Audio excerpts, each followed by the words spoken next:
Hello! In this video, we cover the recently just announced DJI Mavic AIR drone.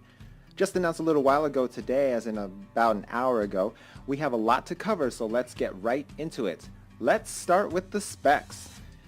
The DJI Mavic AIR is about half the size of the Mavic Pro, but unlike the DJI Spark, which felt smaller than the Mavic Pro, but kind of wasn't because of the unmovable propeller arms, the AIR has foldable propeller arms.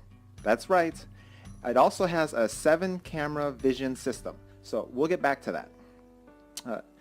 Along with that, a 21-minute flight time. The Mavic Pro Platinum has a 30-minute flight time, so it's down from that, but the Spark only had a 16-minute rated flight time. As you can see, once again, the AIR is going to sit right in between the Mavic and the Spark. As far as mileage, it has a 2.5 mile flight range, and with that, an Omni Directional Antenna designed into the landing gear. This is actually kind of brilliant. Making use of what is normally just empty plastic sticking out of the bottom of the drone, it also moves the antennas away from the body and probably avoiding some possible interference. As far as the lens, it's a 24mm f2.8 lens. Now, if you know anything about focal lengths, 24mm is on the wide side of things, but you get much less distortion than a wider lens, especially compared to anything like an action cam or maybe a GoPro, and at f2.8, that's right where you want to be for almost low light capabilities, but also keeping objects in focus. All right. As far as photography, it's got the same 12 megapixel stills as the Spark and the Mavic Pro. Video shoots 4K video at 30 frames per second, outputting using the H.264 codec, but more importantly at 100 megabits per second. So it's a really high quality video output that you won't really find from other drone makers, well, pretty much anybody else. And definitely not in a drone this size and this price. We'll get to the price in a second. Oh, and 1080p HD video at 120 frames per second. Yes, 120 frames per second, 1080p. That is bonkers. There aren't any other drones that do this unless you're attaching a action cam with the GoPro Karma, which is discontinued now, so this is pretty much it. This is a big new one, 32 megapixel panoramic photos. Now, it's not just one photo, but what happens is it takes 25 high resolution images, stitches them together, and then within a minute, the drone itself processes everything and then saves it automatically to your camera roll. What about that? That's crazy and actually a fun, bonkers idea to have, so you can take huge photos. Probably just hit a button, say take this photo of everything around us, around you, the drone, and then send it to me and put it together, make sure it looks nice. And 32 megapixels is large. Most DSLRs don't even do that right now, so, and definitely not panoramic automatically. Okay, 25, let's see, HDR capture mode. So when they said this, they specifically mentioned HDR capture mode in the announcement presentation, and they did not announce a RAW format capture mode. Again, this is probably their decision in another instance about how they're walking that fine line between the low-end DJI Spark, which only shoots JPEGs, and then the Mavic Pro, which does shoot RAW format photos. So HDR capture, kind of a smart one on that. It kind of gives you that raw ability to adjust the exposure a bit more than the JPEGs. So, but it keeps it from being from shooting raw like the Mavic. So it's again sits right there in between the Spark's capabilities and the Mavic's capabilities. Now, I know that some of you are going to be like, well, no raw photos in this. Well, then it's definitely not even professional still. But I don't know. Be a better photographer and just know your exposures. All right? How about that? No, I'm kidding, but I'm kind of not kidding.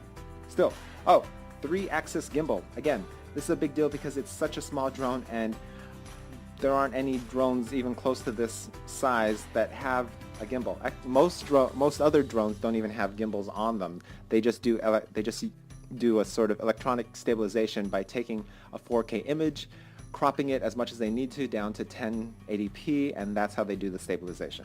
So, big deal. The Spark had a 2-axis gimbal, and the Mavic has the 3-axis gimbal.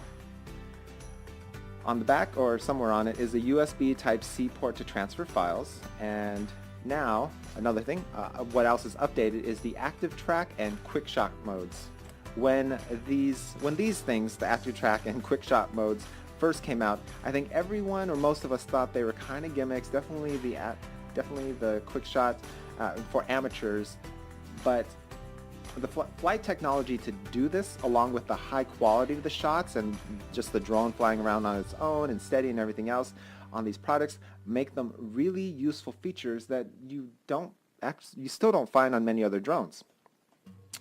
The DJI improved active track, how it's improved is that it can follow multiple subjects and kind of keep them in focus or keep them in the frame, but it also should lose them a lot less. If you ever did this in the past, you probably know how easy it is to keep running, and then all of a sudden your drone stops and you turn around and you're wondering where your drone went, or you start freaking out like, where's my drone going, or did it crash, stuff like that. So it should track you a lot better, along with one of the other features we'll talk about in a second here.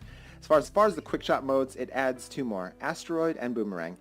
Asteroid right now, between the 2 of them, does seem like a fun gimmick, but Boomerang it's a different type of wraparound 360 shot that looked amazing in the demonstration. And it will be a useful addition to anybody else that's trying to get that epic circular cinematic video shot. So that one definitely is a great one, and I can see a lot of filmmakers and just everybody using that one now, especially. Again, the main benefit of any of the quick shot selections is that anyone can do epic cinematic panning shots and movements with just the press of a button. You don't actually have to be good at flying your drone, which, unless you crash it a few times, can take a little bit of practice and a lot of batteries. So you just get your drone up in the air, put it in the right spot, hit the button, it'll take care of all the movements for you. And also compensating for the wind. So, another thing, updated gesture control system, Smart Capture. When the Spark came out with the gesture controls, everyone kind of thought they were a joke and not really good in actual practical use. Well, and that's partly true, partly because of the learning curve. Well, instead of getting rid of gesture control, DJI has doubled down on it and improved it for the Mavic Air. From the looks of the demonstration, it's super responsive now and more accurate, especially as far as controlling the distance back and forth, and it has a range of 19 feet. I'm excited to actually try it out, because if it works, even if just for me, like even if I spend the time to learn how to do it, and I don't know if the Mavic Air has a memory as far as hand movements and everything else, but if I spend the time to learn how to do it and I'm the only one who knows how to operate it, that's fine with me. I don't need my friends flying my drone using their hands and stuff like that. So if it works, even if it works just for me, perfect. That's fine. Whatever. That's cool. So with the Wi-Fi control, if you're not using the remote, you have a distance of 260 feet, and with the remote, 2.5 miles, which is a bit further than the Spark. Not nearly as far as the 4.5 miles I think it is for the Mavic Pro. Let's see. Also, another cool tech feature they included is Flight Autonomy 2.0. Now, this is pretty cool. So back to the 7 sensor cameras on the drone. It's what they're doing is, along with the pretty complex computer system on board, the Mavic Air is constantly making a 3D map of its environment, separate of GPS. So this is especially great for indoor environments where it can sort of map the room out and make sure it doesn't crash into things, and not just when it gets close to things. It'll know when it's already getting close to things before then, because it mapped the room. But it also enables their Advanced Pilot Assistance System, APAS, to automatically create flight paths to go around obstacles. That's around by going left and right, and also up, going higher over obstacles, over upcoming obstacles. So for example, say you're trying to fly in a straight line forward and there's a tree in front of you. you can keep the directional pad on the remote straight ahead, and the drone itself, without you doing anything else, will plot a path to go around the tree and then get back on track. That's kind of crazy. I mean, to have a drone do that, especially now, especially at this price point, and I'll tell you about in a second, that's a big deal. Think of as a person who has crashed my drone multiple times. Yeah, that probably would have helped me a lot.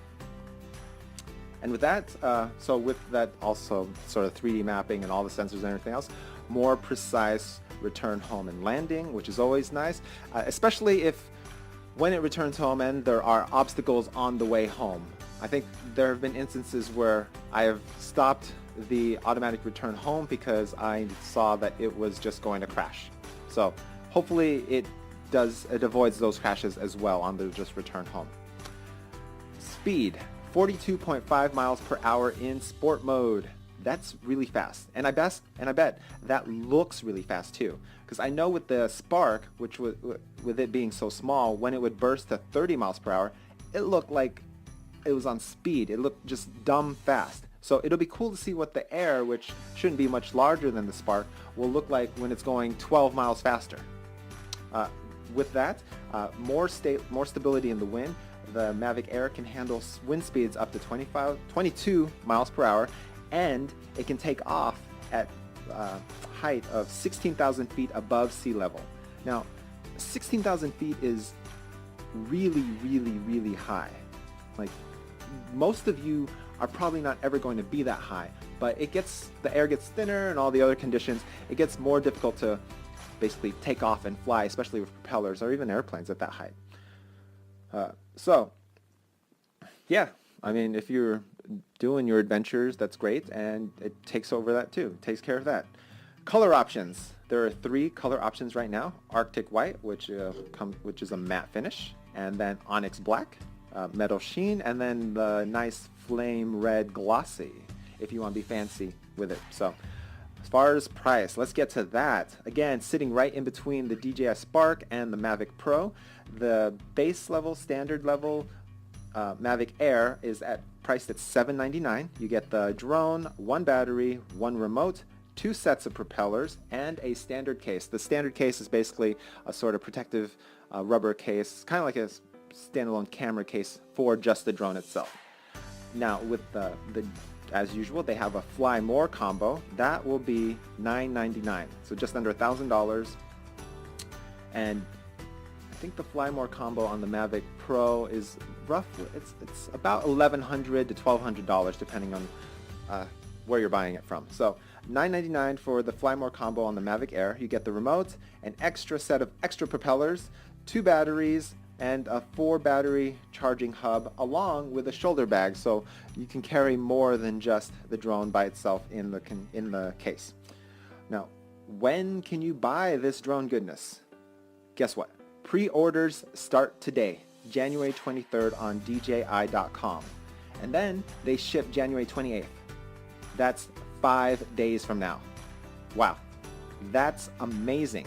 I mean, it seemed like every announcement coming out of CES 2018 this year, a few weeks ago or a week ago, all the cool things weren't going to be available until sometime in March or first quarter or second quarter. But this, the Mavic Air, sounds like you could literally have it in your hands next week. How about that? All right, deep breath. That was a lot of information. Whew. Okay. We'll be back with a hands-on review soon, but until then, we would love to hear your thoughts about the Mavic Air and how it compares to the Spark and the Mavic Pro, and also whether or not you're going to buy one. Because I think you know that you're going to buy one, or you want to, and then you're going to buy one. Right? All right, click on that subscribe button, and I will talk to you and see you soon. Have a great day, guys. Bye. Goodbye.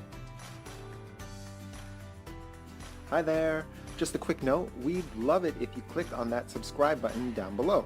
If you do that, it means that we can hang out more often, and you'll see all of my upcoming videos where I talk about photography gear, video gear, gear, but also how to improve your photography and grow your photography business.